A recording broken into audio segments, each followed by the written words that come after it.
Di lain peristiwa, ramai beredar di media sosial video oknum pegawai puskesmas di Tebing Tinggi Tengah mengamuk kepada pasien BPJS yang ingin berobat namun lupa membawa kartu BPJS.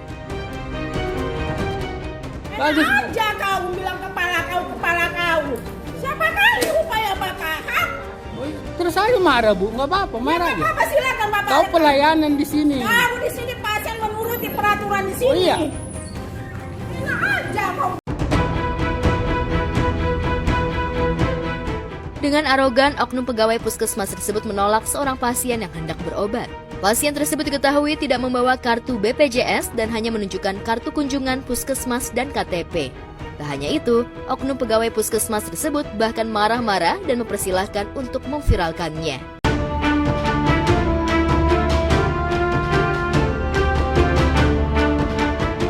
Keinginan oknum pegawai puskesmas pun seakan diamini dan sontak membuat warganet geram dengan aksi arogannya. Sebagai pegawai puskesmas, harusnya oknum tersebut bisa bersikap ramah dan santun, terlebih bekerja di bidang pelayanan.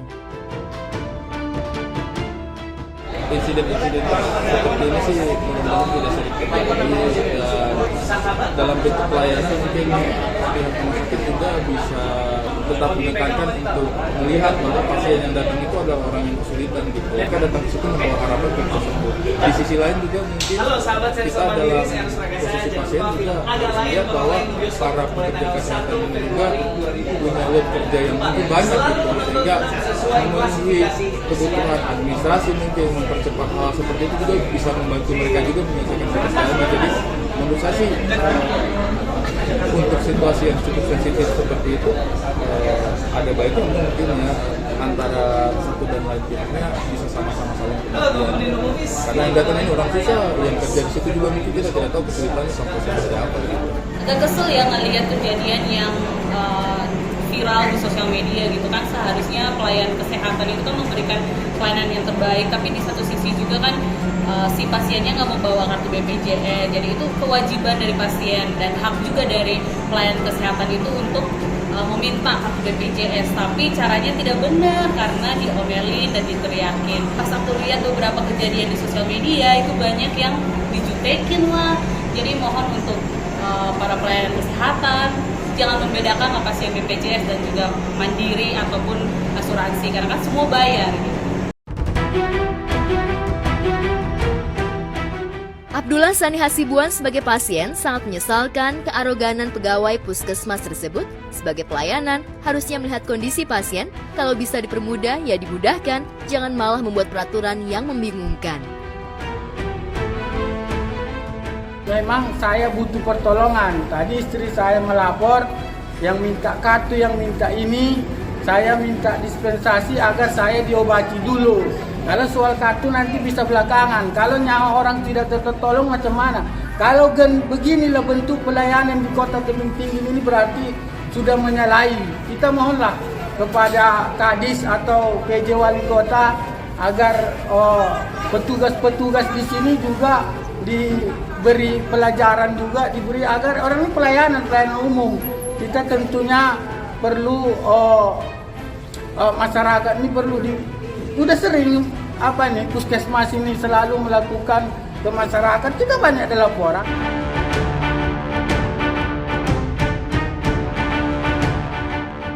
Saat dikonfirmasi kepada kepala puskesmas, kejadian tersebut akan menjadi bahan evaluasi, mengingat dengan menunjukkan KTP harusnya juga sudah bisa berobat. Oh enggak, pakai KTP aja udah bisa langsung gitu ya. Langsung bisa dilayani. Oke. Mungkin ada salah pahaman di depan atau gimana, atau ada masalah pribadi yang bagian penerima apanya sehingga terjadi miscommunication. Nanti saya beri penjelasan lagi nanti. Akan saya panggil.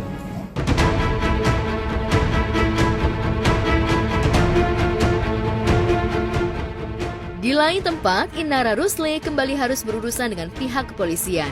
Didampingi kuasa hukum dan sang kakak, Inara pun mendatangi Polda Metro Jaya guna menjalani pemeriksaan atas laporan Virgon terkait dugaan akses ilegal.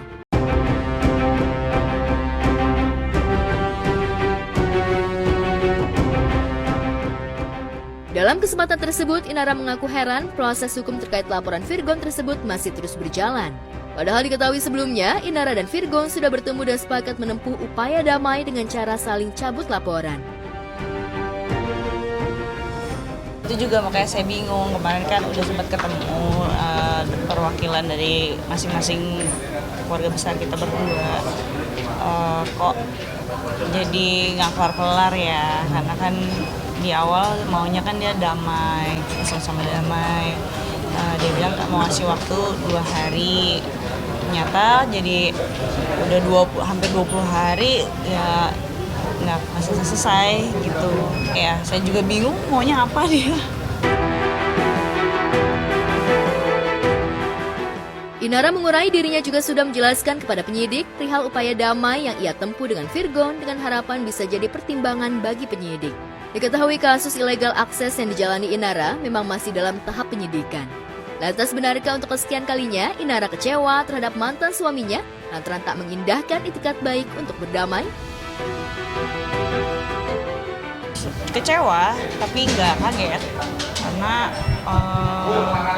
sejauh aku berumah tangga sama Virgon, memang dia agak susah kalau untuk ngambil keputusan. Dan ini kan murni masalah pribadi ya, masalah keluarga.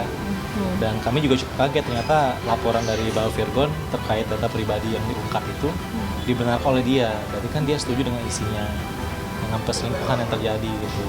Tapi kami menyayangkan dari Bapak Virgon kok sebagai pihak yang harusnya berbesar hati mengaku salah, malah terus melawan kami terus gitu. Harusnya sebagai bapak yang bijak, dia juga harusnya tahu bahwa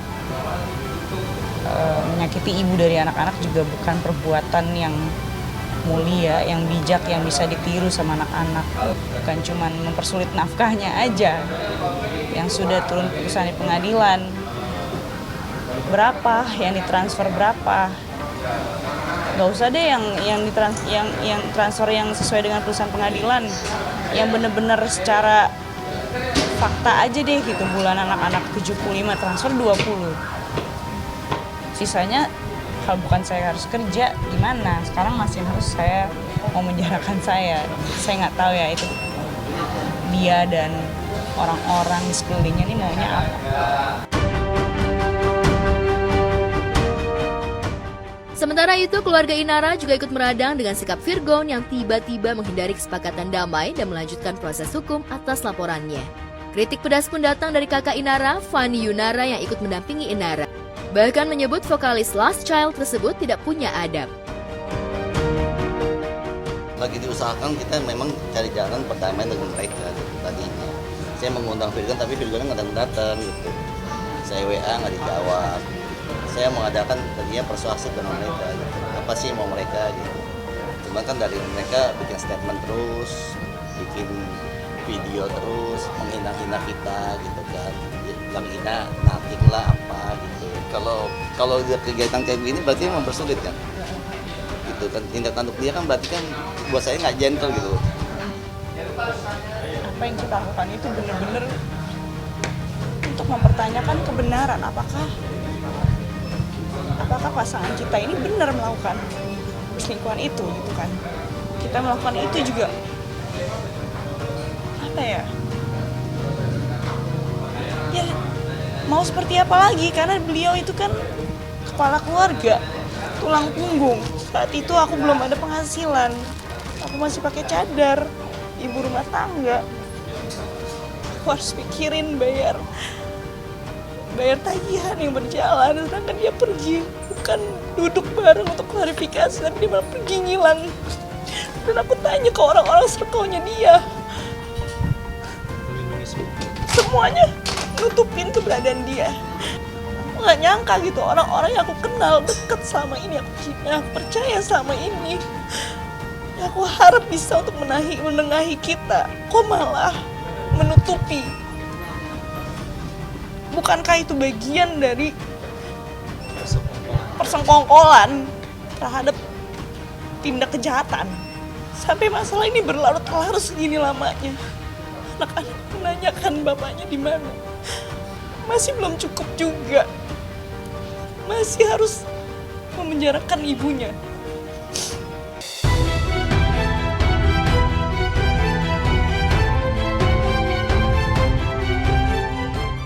Tak sampai di situ, lantaran Virgon masih memproses hukum sang adik, Fani pun akhirnya kembali mengurai bagaimana keluarganya sudah bersikap sangat baik pada Virgon, termasuk saat dulu memodali Virgon untuk meminang Inara.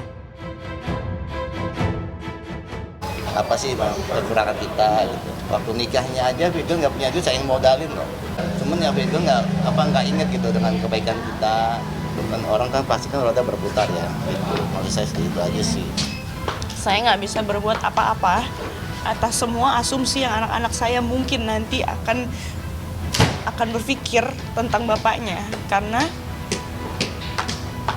mereka itu manusia, mereka anak-anak yang cerdas dan mereka nggak butuh lirik lagu, mereka butuh perbuatan, action yang nyata dari seorang ayah yang bertanggung jawab, yang punya hati nurani, yang bisa menghargai ibunya.